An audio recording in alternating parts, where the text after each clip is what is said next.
Just want to check if you're awake. It's Advent, right? My mind is still at Lent. But it's Advent. And as Reverend Lee said earlier, Advent stands for Adventus in Latin. That means coming or arrival. And the Greek word parousia is beautiful, and it has the meaning of the coming of Christ. We talk about the parousia of Christ, the coming again of Jesus. So, as he said, there are three different levels of coming, expectation of coming. The one is Jesus that was born as a baby. And that's about Christmas. That's why we celebrate Christmas. And the other one is Christ that comes into our lives and to our hearts. And then the early church looked forward to the second coming of Christ. For them, it was a reality. They had that expectation. Therefore, they also greeted one another with the word Maranatha. Jesus is coming. They had to encourage each other with this word, Maranatha. And there was this expectation that Jesus could come anytime now, anytime, maybe today. And this is what we celebrate. We also say with this that, yes, Jesus might come anytime. We're looking forward to his return. But this is also a season of beyond. So when we say that we expect Christ to come again, or we expect the coming, in our minds and in our hearts, it is a longing for beyond. I wonder if we can get that picture on the screen. It's a beautiful picture. I want you to look at that. In this picture, there's a man standing on a crooked ladder. And he's standing with his hands behind his back, pondering. He's got his hat on and his coat. He's ready to roll. He's ready to travel. He's ready to go. And he stands there looking at the universe beyond. Well, if you look at this year, 2020, it seems like that. And I think most people, if they had to sketch it or paint it, might have painted just the wall, a gray wall, a wall where people got stuck in. And we all hoped long time ago that this COVID thing will go away, that we would have some kind of resolution for this. And yet we're standing here at the end of this year, and just this week, there's a third wave of COVID flowing all over the country. It's like a huge snowstorm. And many people are so despondent. Oh, may this thing just end somewhere, somehow. And yet, we're standing at the beginning of this season, and we hear the words of God. We hear God is calling us. God says to you and to me, beyond. This is what the season tells us. This is what the season encourages us. Beyond. This will pass too. And we will get beyond this. It's a huge wall. It's a huge barrier. But the season of Advent says there's a beyond, there's a world waiting beyond, there's a future beyond, there's a hope beyond this.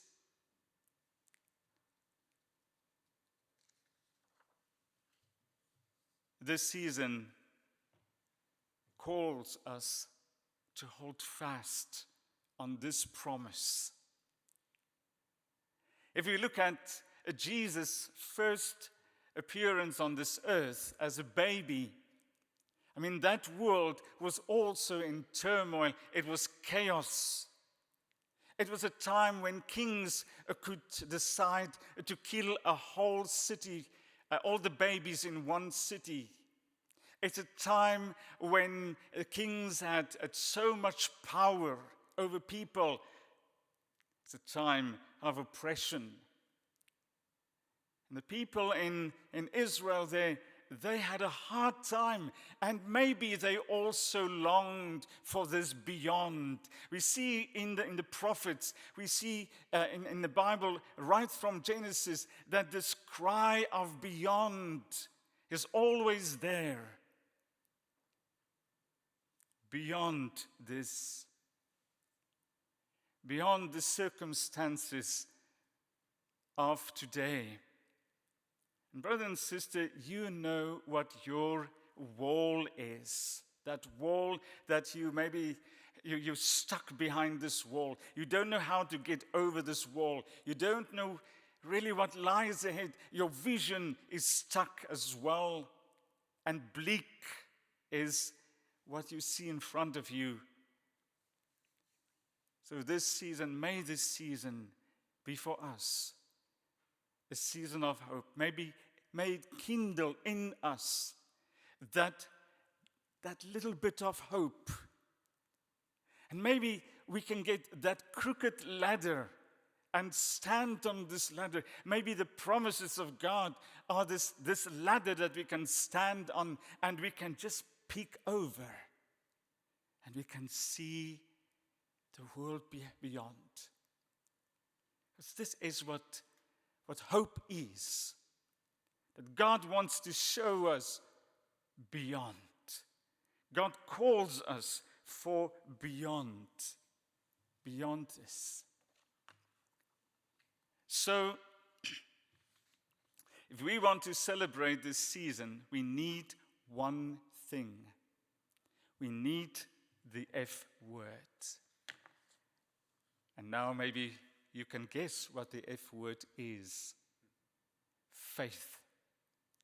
Faith. We need faith because we cannot touch the future. The future is untouchable, same as our past. We can touch now. But the hopeful future can only be touched by hands of faith. That's easy for us to talk about faith. And maybe we can ask one another, what is faith? How do we see faith? How do we define faith? During this year, I'm pretty sure that there are many, many people who lost faith. Who had faith in the beginning, but somehow this faith faded away. And it is replaced by doubt, questions, confusion. Even though we come Sunday after Sunday and we confess our faith, maybe we don't feel it in our hearts. Maybe we're busy losing it. So, what is faith? There are many scriptures about faith. In the Bible, I just read somewhere that there are more than 250 times that the word faith appears. Faith for God is very important. But what does it mean? And I want to use a very simple picture an image, metaphor for this. When I grew up in the church. I grew up in two places. I grew up in the library and in the church. Every Saturday, my dad took me to the library. So much so that I just love to go to the library during the week as well. I just love reading. The other place I grew up in was the church. And I loved going to church. It was an adventure. I loved the stories. I didn't understand everything, but I loved the stories and the metaphors our pastors used. And one metaphor I remember very clearly is this one that we've got in this slide. Our pastors wanted us to believe that faith means an action from my part. They talked about saving faith. They talk about saving faith where I stretch out my hand and I grab fast the hand of Jesus. And then I hold on to Jesus' hand for dear life. For them, this picture of holding on God's hand, holding fast on God's hand, getting him in a grip was important. And I can remember this picture of this drowning sinner. He was just about to go under. And then Jesus stretched out his hand, and the sinner is stretching out his hand, and saving grace took place. It's like sinking Peter. We know the story, where he says, "Lord, save me." And yes, so many times I practiced that. So many times I had to stretch out my hands to the Lord and grab hold of his hand and just hold on to his hand. For me, that was faith. And the moment I start to doubt, I just grab faster. I make sure that I've got his hand in my hand, or my hand and his arm, and he's got his hand, my arm. And then, to my dismay, as I grew older, I realized a few things, and I was disappointed by those. I realized that it's quite hard work to grab and hold on to God's hand. I realized that my arms grow weary. I realized that my hands grow weak. And the more it grows weak, the more I try to get another grip. The deeper I sink in my self-doubt, the deeper I go into the doubt of my own faith, my own life, the darker it got. I say to myself, you are weak in faith. You need to pray more. You need to read the Bible more. You're going to lose your faith. And then I lost it. At some point I was so tired. I was lost. I just opened my hands and I just let go. Maybe you feel like that. To give up. To say, let it be. And suddenly, when I let go, I didn't fall. I didn't sink. That was so interesting. Why is that? And then I realized something. And then I discovered something that was so profound for me. I read in Hebrews 12 this beautiful text. Jesus is the author and the finisher of our faith. I preached about that so many times. I did Bible studies, and suddenly there's a new dimension to that lifted me up. Jesus, the author and the finisher of our faith. Let it sink in. And that's where this F word comes from. Jesus, the author and the finisher of our faith. Let me explain. And I want to explain with a story. Actually, an old ritual, a custom that takes place. In olden days, and even now in many countries, it still happens. It is the story of matchmaking. Now, I learned in the old Jewish culture, it happened like this.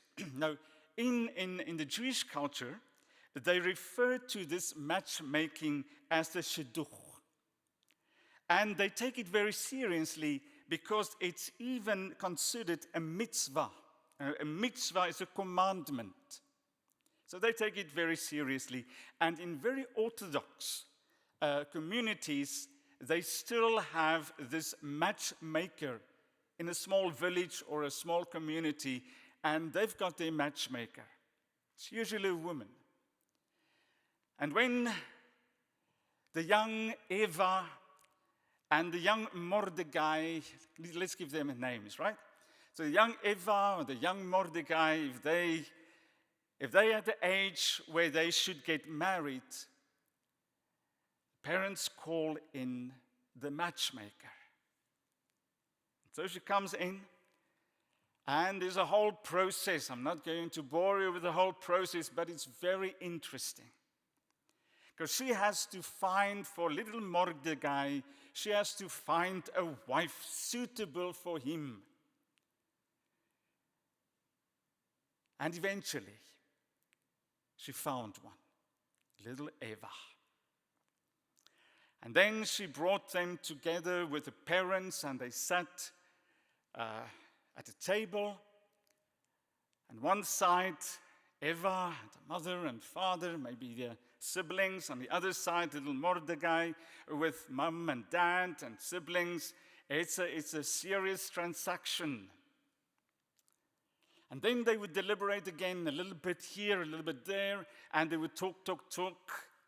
And then at some point where she got a nod from both parents, both fathers, she would take their hands, Mordecai, and she would take the hand of Eva, and she would place their hands in one another. And then she would take her hands and she would place it over them, like in the picture. And she would say, "It's a match." When I saw this, I understood something of faith. Faith is not dependent on my grabbing hold of God's arm. There's something of that, but not everything. But faith is a match. Faith is where Jesus, the matchmaker, sits, and he takes my hand, and he takes the hand of beyond, of his future, of his light, of his promises, and of his truth, and he puts the hand of Eva, truth, in my hand. And he puts his own nail-pierced hands, covenantal hands, over ours. And he holds them. And he says it's a match. So faith is not this trying and this suffering from the inside. Faith is peace. Faith is I'm resting, I'm standing on the promises of God. Yes, my faith will be tested. But even so, even when I'm tired, it is the hands of Jesus that once again put us together. And he says, it's a match. May this be encouragement for us during this time. And may God brings it so close to our hearts that we can see beyond.